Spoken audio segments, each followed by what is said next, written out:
It's that time of the year. It is bowl season in college football. We're going to preview all the major bowls, Alabama, Auburn, and the college football semifinal between Clemson and Ohio State, plus some college basketball talk as well. So stay with us inside the locker room.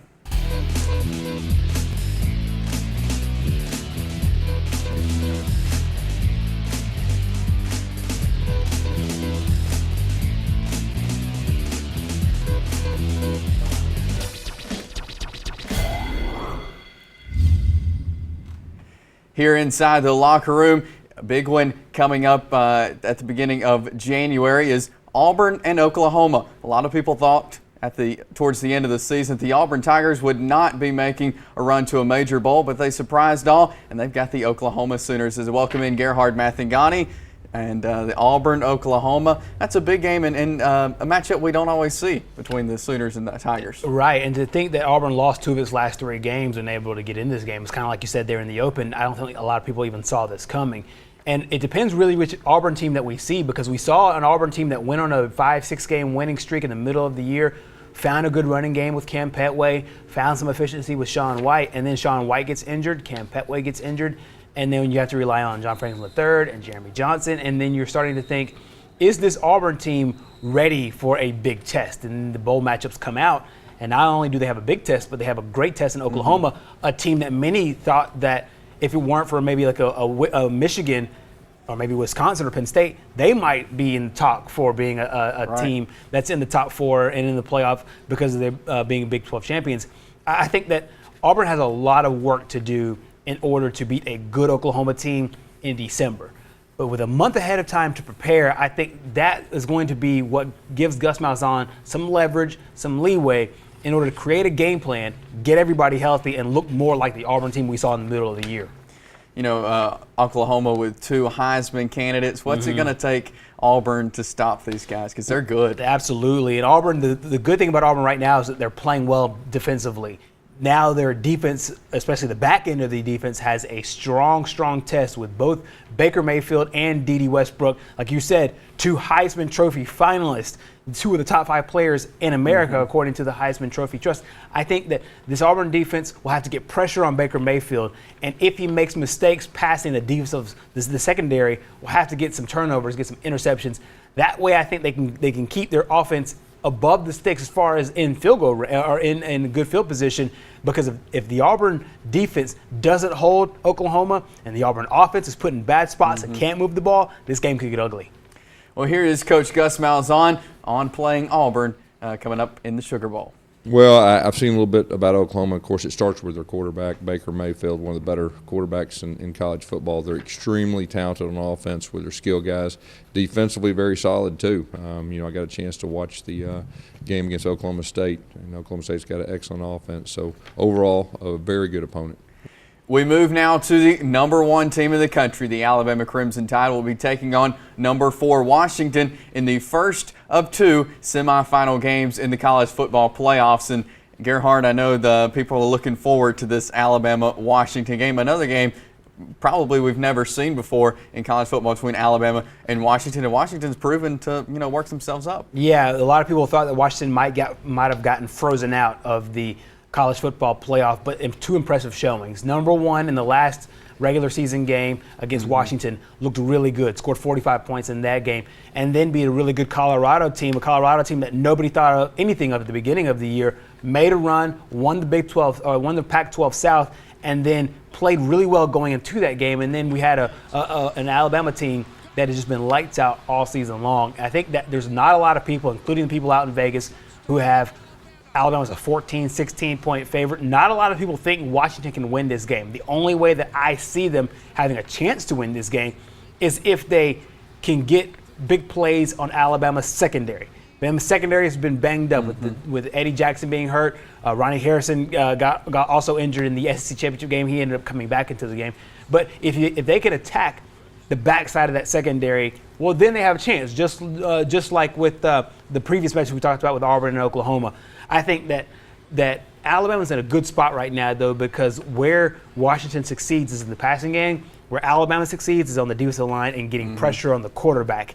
If they do that, Alabama, in the exact same way I'm talking about with Oklahoma, they can run away with the game. I see this as either with Washington and Auburn winning tight, or Alabama or Oklahoma winning huge.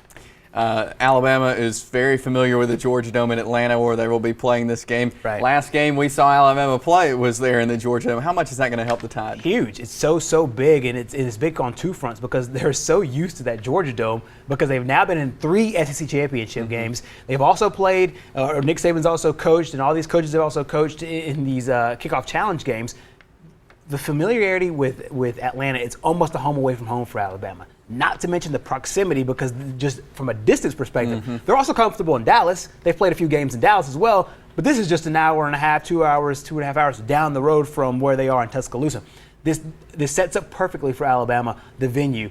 And then the opponent. You got to think that this isn't coming from Texas or even coming from Arizona. This is coming from all the way across the United States and north. So it's a long road trip for those guys. It's a lot of adjusting for a team out of the West Coast to come to Atlanta anyway. And then you come and play a team like Alabama, who's played in Atlanta so many times. They're at a huge disadvantage, the Huskies are. Well, here is Coach Nick Saban on getting to play in the Peach Bowl in Atlanta.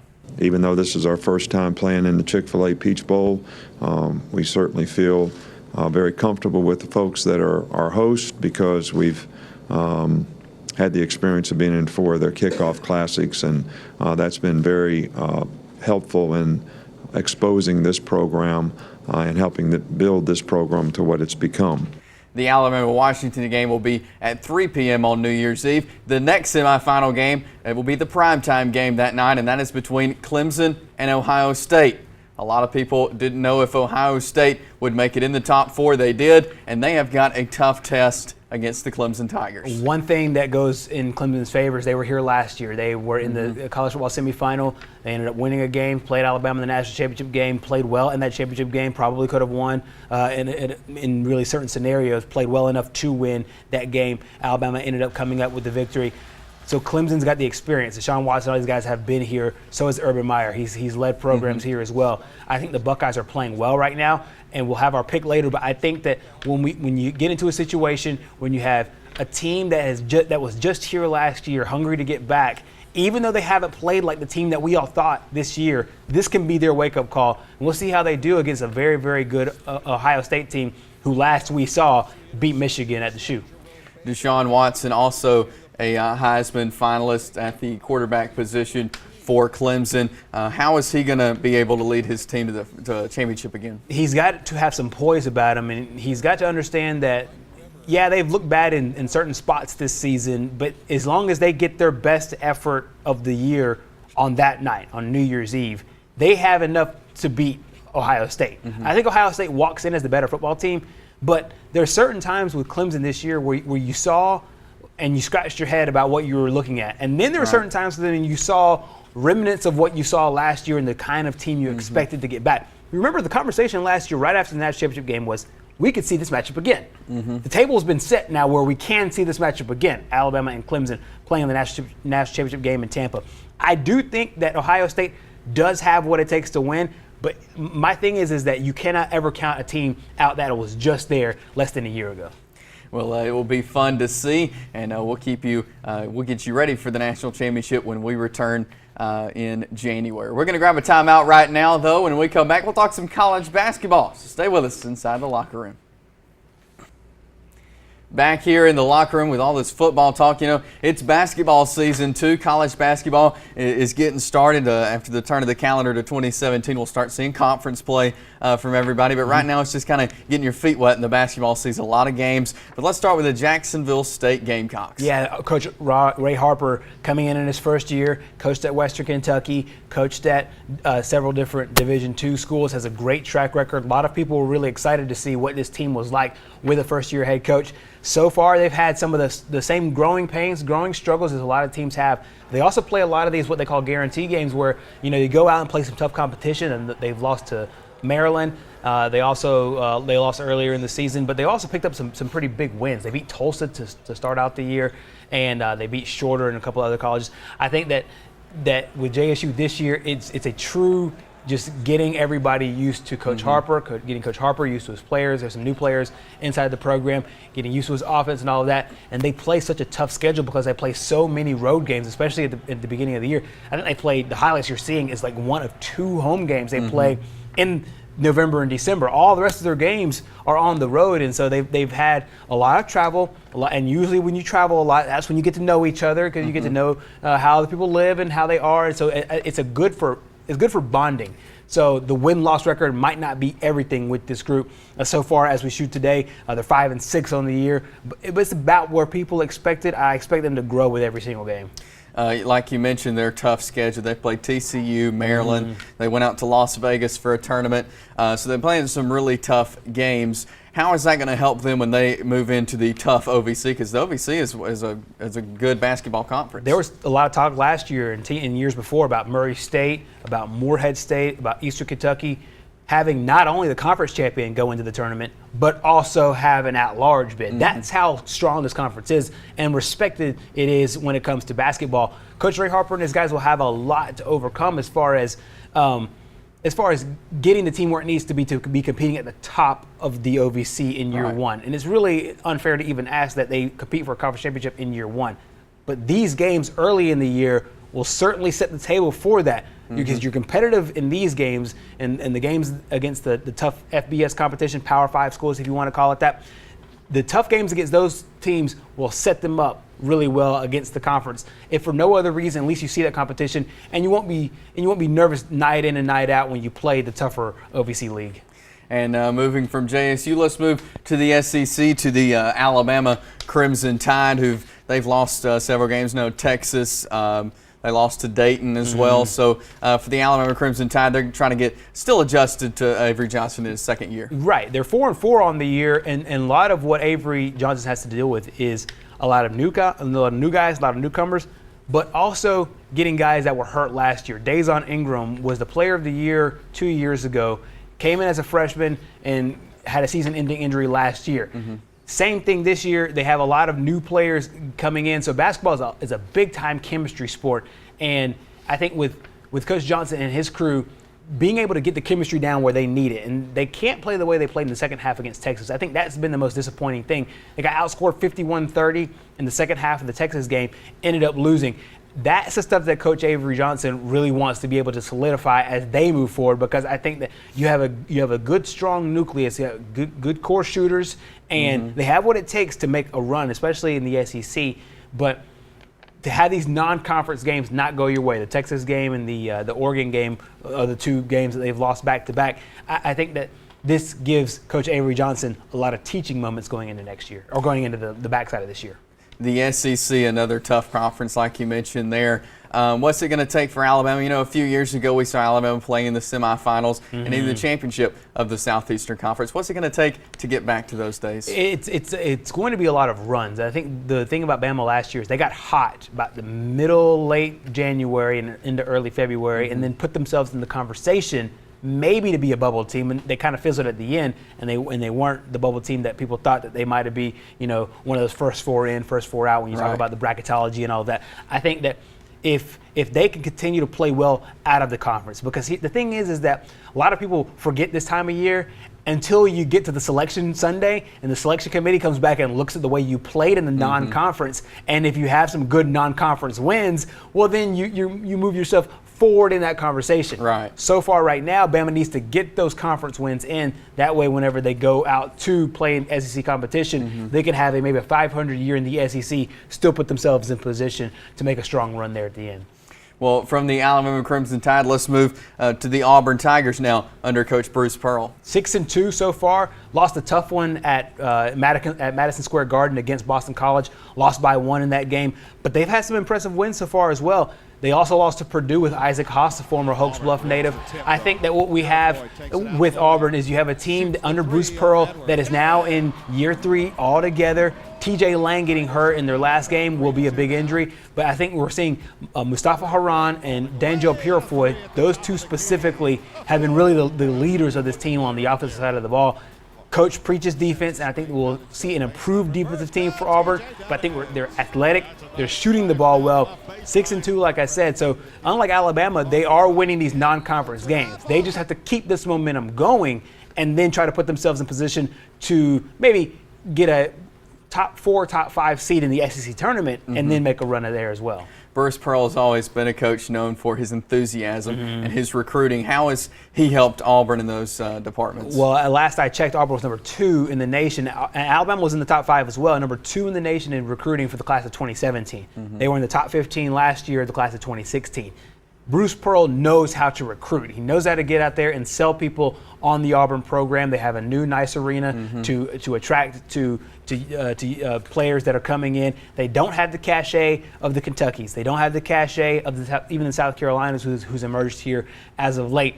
But what they do have is, hey, we're on the cusp. We're coming. And I think that what Bruce Pearl understands is that, yes, he's at a football school, just like he was at Tennessee, but at Tennessee, it took him to 2 Sweet 16s. I think that if he can get Auburn to that level and get the recruits thinking that's the kind of program that Auburn is, well, then more comes out on the recruiting trail. And then when the recruiting trail succeeds, and then you have the product on the court succeeding as well.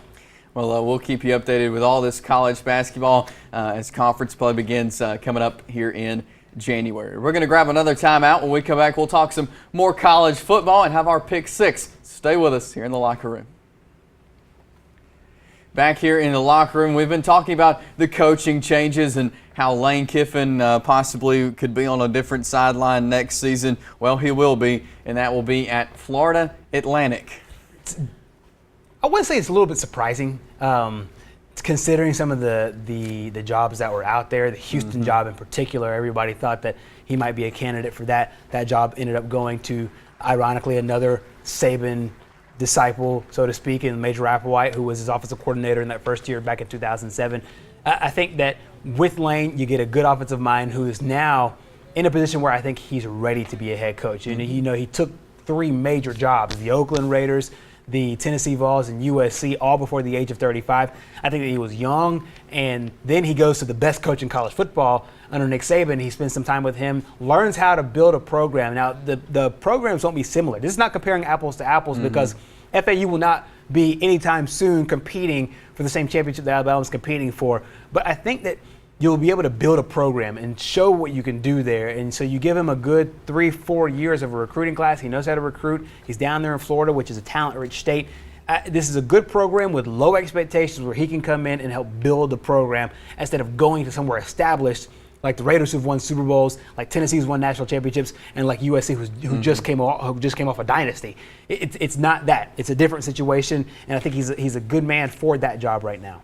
Recruiting, he's going to be recruiting against Jim McElwain, Mark Richt, now Charlie Strong down there in Florida. Some big names. How is he going to pull some guys in there to Florida Atlantic? Not to mention Butch Davis and Jimbo Fisher that are down there. Florida's going to be a tough place to recruit. And it's going to be tough for outside coaches to get coaches in Florida, but it's also going to be hard for coaches that are in Florida to recruit in there. I think that what he can sell right now, because everybody sells the weather, because everybody can do that in the state of Florida, what he can sell down there is we're starting something new, starting something fresh. And I think that you'll have some of the players who are interested and intrigued by that. And then if he can convince those players to play hard for him, that he knows what he's doing, he shows off 1, maybe 2 national championships, because he will stay on through the college football playoff, and 3 SEC titles. He'll have the cachet where players that are on the upper end that might go to FIU or might go to Miami or might go to Florida, hey, let's give FAU a shot. Well, here is Coach Lane Kiffin being introduced as the new head coach at Florida Atlantic. You don't get what you want, you get what you deserve. We talked about that last night with the players. This will be about working every day to create a championship program here, very much like programs I've been fortunate to be a part earlier at different places. We'll work every day to create a championship environment by the way that we work. By Kiffin moving on to Florida Atlantic opens up a big question mark of who will take over as the offensive coordinator at Alabama. A lot of people, when Steve Sarkisian got fired at USC, much like when Lane Kiffin got fired at USC, Nick Saban was one of the guys that called. And Sarkisian moved to the staff, obviously couldn't do anything on the field per NCAA rules, but he was an offensive analyst. A lot of people that were reading some of the tea leaves there thought well, maybe if Lane Kiffin has a head coaching opportunity, well, then the seamless transition will be Steve Sarkisian in as the offensive coordinator. We'll see if Sarkisian takes that. He's embroiled right now in a lot of personal stuff that. And those people down in Tuscaloosa have a lot more information than I do, so I don't want to comment on any of that. But I think that you'll have a situation where you have a guy that's a good offensive mind, a lot like Lane Kiffin is right now, some personal battles as well as some coaching battles and some perception battles. It's a seamless situation, I think, if he hires Steve Sarkisian. Let's say Sarkisian gets another job or doesn't take that job. A guy like Billy Napier, who's been on the staff for a while now, has a lot of ties to Saban. He could be a guy. Some outside candidates: the Arkansas offensive coordinator, Dan Enos, who has a Saban connection. Could he be one of the guys? And then maybe an outside, far-fetched one. How about Mark Helfrich? Just got fired from Oregon. He was Chip Kelly's offensive coordinator for a long time. One of the things that Lane Kiffin said in his press conference was, Saban knew that the offenses in college football were going in a different direction. Saban also knew that he didn't like it, but he couldn't control it. And that's where college football was going. And Saban is one of the coaches who's not stubborn enough to just root his feet into what he believes and what he thinks. He understands that, hey, when the winds are shifting, you change the sails.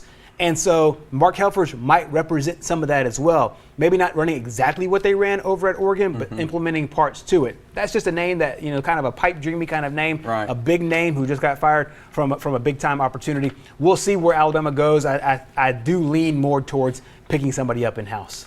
Going back to Lane Kiffin for just 1 second here, is he's going to stay on through the playoffs. Is that going to affect the team any, knowing that your offensive coordinator is about to bail on you and head out? The thing is that they have a blueprint for this, and you can just look to last year. Kirby Smart did the exact same thing. Defensive coordinator through the college football semifinal, at the same time trying to hire a staff at Georgia, trying to recruit to Georgia once the dead period was over.